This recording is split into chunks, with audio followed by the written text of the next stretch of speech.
Alright YouTube, this is the Death Scouter making another video. Today we're going to be replacing the rear window power regulator that allows the windows to go up and down, because right now mine just sounds like a sausage grinder.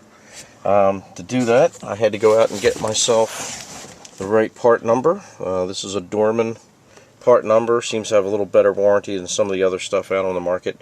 This is the part number for the the right rear window. Part numbers are door specific, so if you need to do this to your liberty, make sure you get the right part number. These door panels are held on just with push pins, with the exception of a Phillips screw down here in the handrail and a Phillips screw that's hidden behind this tab. And you just put a little screwdriver in here, pop this tab out, and take out the screws, which I've already done for the sake of expediency. And then you can just come over here and just start working your way around the door, prying off, and sounds like you're breaking it, but you're not. Start prying out the push pins.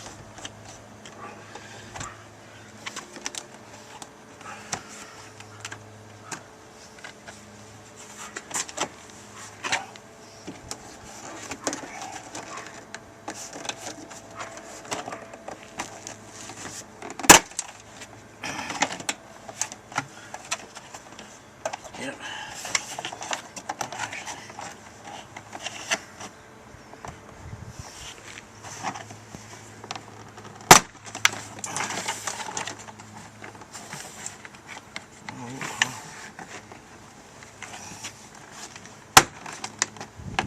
And when you've got all the push pins down, you can just pry up.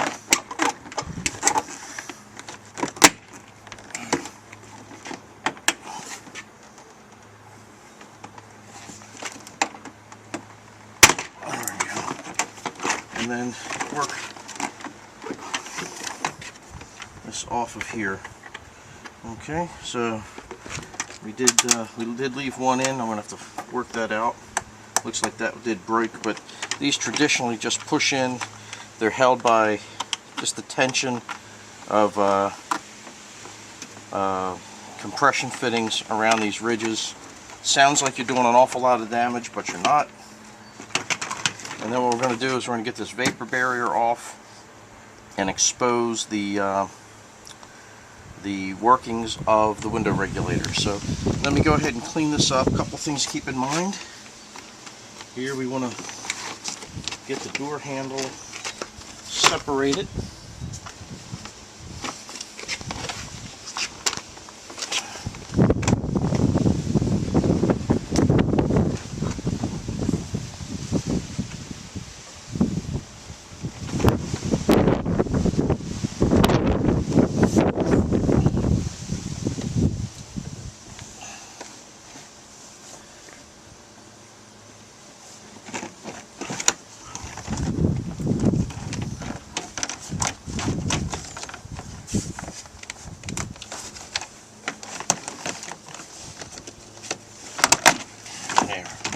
Alright, once you got that done, then you can come over here and work on removing the wire that controls the door handle. And just take a look and work that wire free of its plastic coupling. And then it should come right out, but the word is should. Okay, so some difficulty that I had. This is the wire controlling the door, the manual door handle. What you need to do, the wire will be going into this fitting. You need to pry this opening enough that you can work this wire right here out of this fitting, and then once it's separated, it comes right out of there, and then you can get your door panel completely out of the way. It's hard to do with working on it and getting the camera in there at the same time, so I wanted to show you after the fact. What I'm going to do now is I'll just put the door panel off to the side, and we will start working our way around removing the vapor barrier and exposing, try to maintain as much of this as you can, because you're going to need to put it all back in. Here's what's already broken, I can tell you that now. This should not have popped out of the end of this regulator wire. But this is what we're going to have coming off. Let's go ahead and work our our vapor barrier around. And I've never done one on a Jeep. I've done one on other cars, so I really don't know where all the mounting hardware is. So tell you the truth, I know these two are going to be necessary, because let's take a look at, let's go ahead and do this. Let's take a look at the replacement part. And if you look at the replacement part ahead of time, it'll give you a very good idea of what you need to be taking out.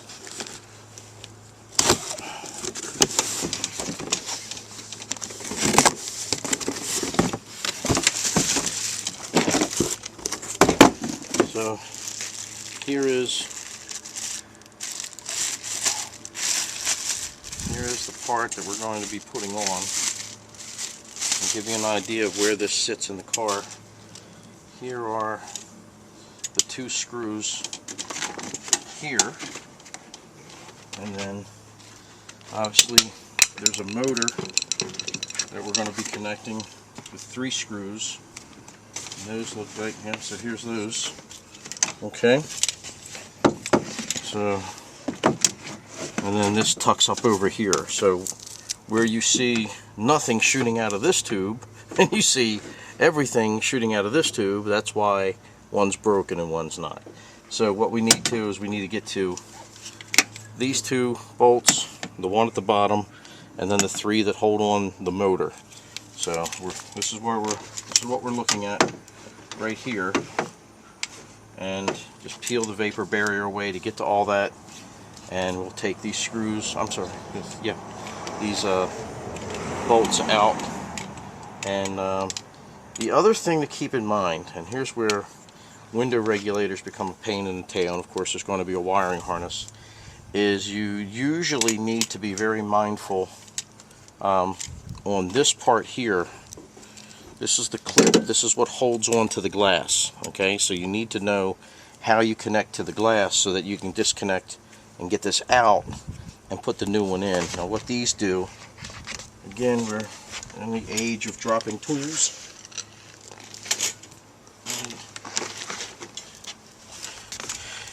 These are always a delight. I say that sarcastically. You need to pull this pin out. You need to pull this pin out, because there will be on the bottom of the window, there will be a pin that goes in here, and then this is like a cotter pin of sorts, or a locking pin, that will allow you to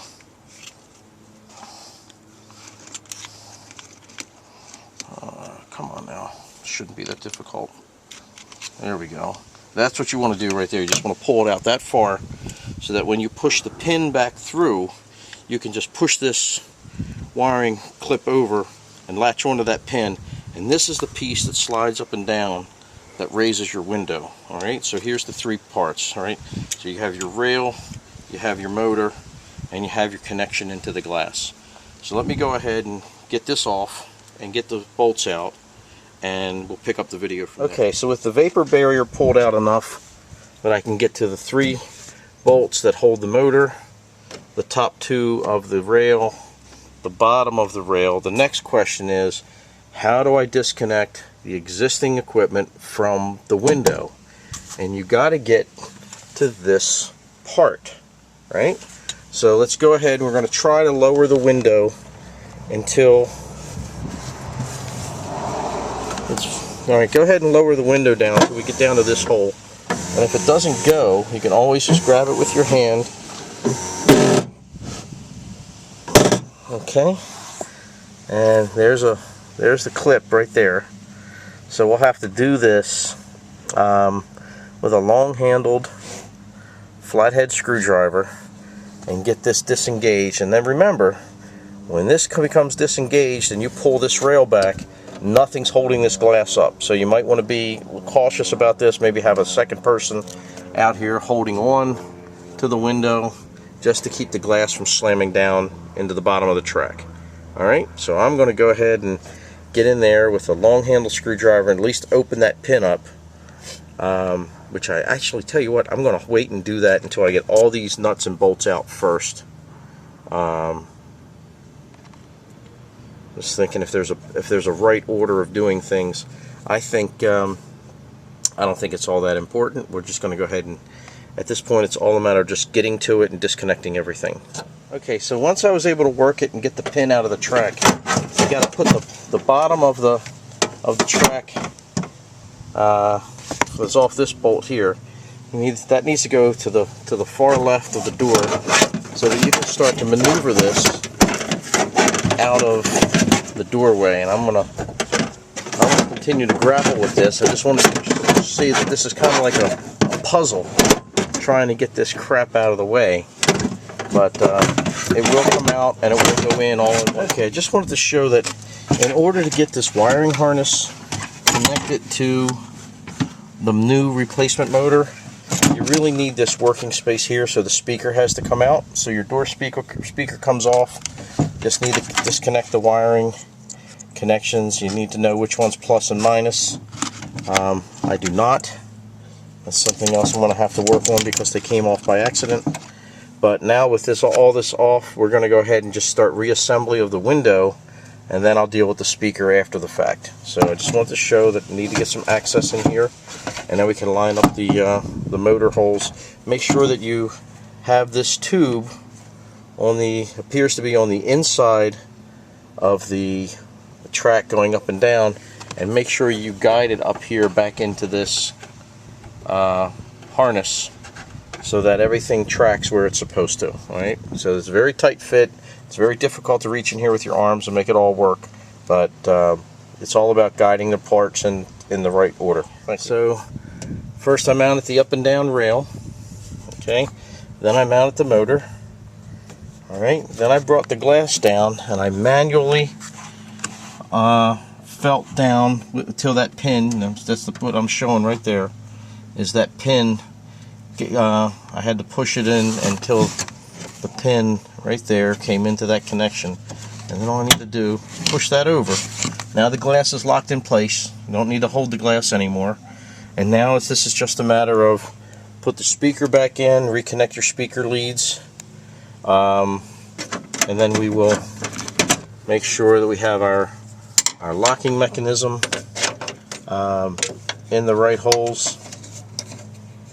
Right, and the door handle, if you bent the hell out of it like I did getting it off, you take the time to straighten it out. Alright, so everything now is just a matter of reassembling. Okay, now that I've got everything put back together, my speaker wiring is back. Now I did not know, because my speakers are aftermarket, I did not know which one was plus and minus, so what I did for that is I hooked it up one way and I played the radio, and I hooked it up another way and I played the radio, and I found out which one produced the better sound, because if you get them reversed, the speaker will be pushing air or pulling air when it should be pushing air, and you won't get any good sound transfer. So I had to learn that the hard way. As far as putting everything else back together, a couple of things. Let's just take a look here real fast and make sure that we've got the manual door lock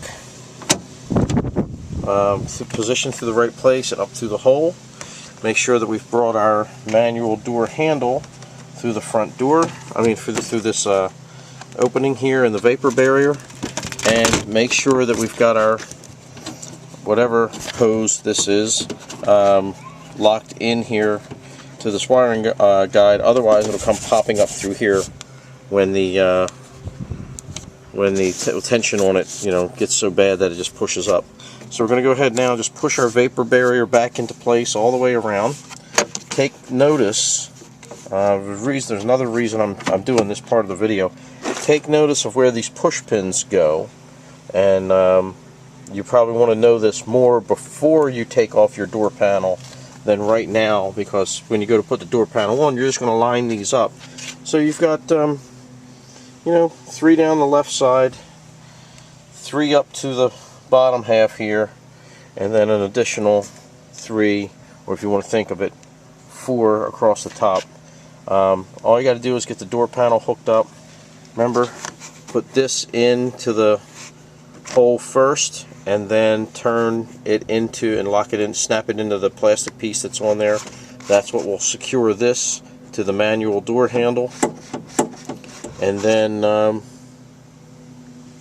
it's all just a matter, at that point, it's all just a matter of just lining up the push pins, snapping them back in place, and then securing it with the screw here in the door handle and the screw here in the release handle. Alright, so I won't bore you with all of that. I just thought it was important to see it with the door panel off so that you would know how to disassemble and where to pull and where to push to get your door panel off.